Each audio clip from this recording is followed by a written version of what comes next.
पर ये बड़ी खबर है, पाकिस्तान ने फिर से सीज फायर तोड़ा है। भीषण गोलीबारी की, स्पिन बोल्डक सीमा पर तालिबानी लड़ाकों पर फायरिंग की, मोर्टार से अफगानिस्तान के आम घरों को भी निशाना बनाया है। तालिबान ने पाकिस्तान को करारा जवाब दिया। पाकिस्तानी सेना ने एक बार फिर तालिबान लड़ाकों पर फायरिंग की। इस दौरान पाकिस्तानी सेना ने मोर्टार से अफगानिस्तान के आम घरों को भी निशाना बनाया। पाकिस्तान की ओर से ये फायरिंग स्पिन बोल्डक सीमा पर की गई है। तालिबान की तरफ से हमले का जवाब दिया गया है। तो पाकिस्तान ने एक बार फिर से सीज फायर तोड़ दिया है।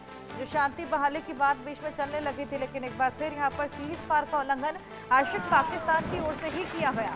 शुरुआत भी पाकिस्तान ने की थी, पाकिस्तान ने भूखी भी खाई थी, काफी यहाँ पर सैनिकों की मौत भी हुई थी, और एक बार फिर से सीज फायर यहाँ पर पाकिस्तान ने तोड़ा है। जब पाकिस्तान को ऑलरेडी मालूम है कि आंतरिक कलह इतना बढ़ चला है, उसको संभालने में पाकिस्तान बिल्कुल विफल साबित हो रहा है, फिर अफगानिस्तान के साथ भी इस तरह की हिमाकत। देखिए हर्षा, जिस तरह की स्थिति पूरे पाकिस्तान में बनी हुई है और लगातार पाकिस्तान जो है ये इल्जाम लगा रहा है कि टीटीपी के लड़ाकू जो है उनको शरण जो है अफगानिस्तान ही दे रहा है, जिसके चलते ये विवाद जो है काफी टाइम से चल रहा है। और कल शाम को भी पाकिस्तान की तरफ से ही युद्ध विराम का उल्लंघन किया गया, जब रिहायशी बस्तियों को जो है वहां पर निशाना बनाया गया और बाद में अफगानिस्तान की तरफ से भी जवाबी कार्रवाई की गई और पाकिस्तान के ऊपर बमबारी जो है वो देखने को मिली।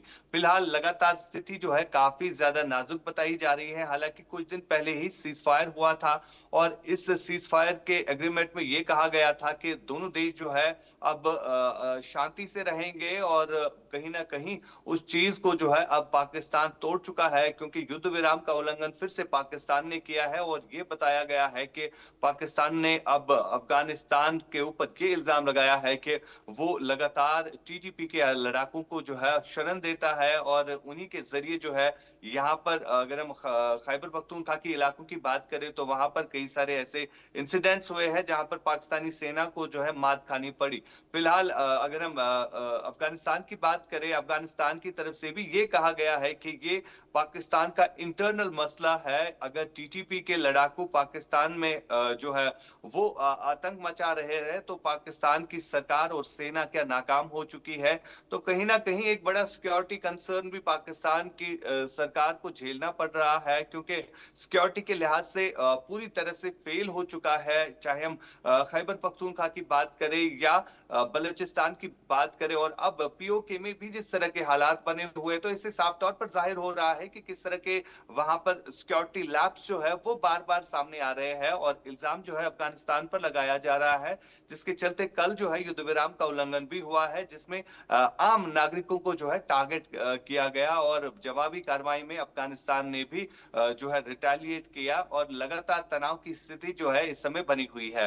हर्षा, बिल्कुल, वाकई वहां पर विद्रोह की आग भी धधक रही है पाकिस्तान में, और इसी बीच अफगानिस्तान के साथ एक बार फिर से ये जो सीज फायर का उल्लंघन हुआ है, अब अफगानिस्तान की ओर से किस तरीके से रिटेलिएट किया गया है आशिक?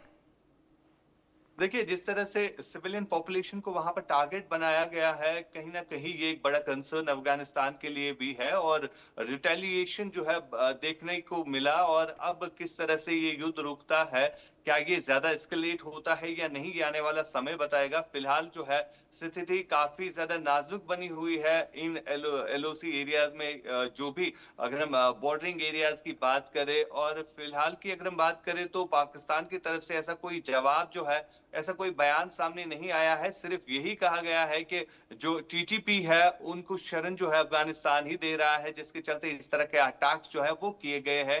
हालांकि अफगानिस्तान एक ही बात पर अड़ा हुआ है कि ये इंटरनल मसला है पाकिस्तान का, और पाकिस्तान के शहरों में अगर ऐसा कुछ हो रहा है तो वो सिक्योरिटी लैब्स है, उसका जिम्मा जो है वो अफगानिस्तान पर नहीं चढ़ना चाहिए। फिलहाल कहीं ना कहीं तनाव की स्थिति जो है पूरे अफगानिस्तान और पाकिस्तान में बनी हुई है।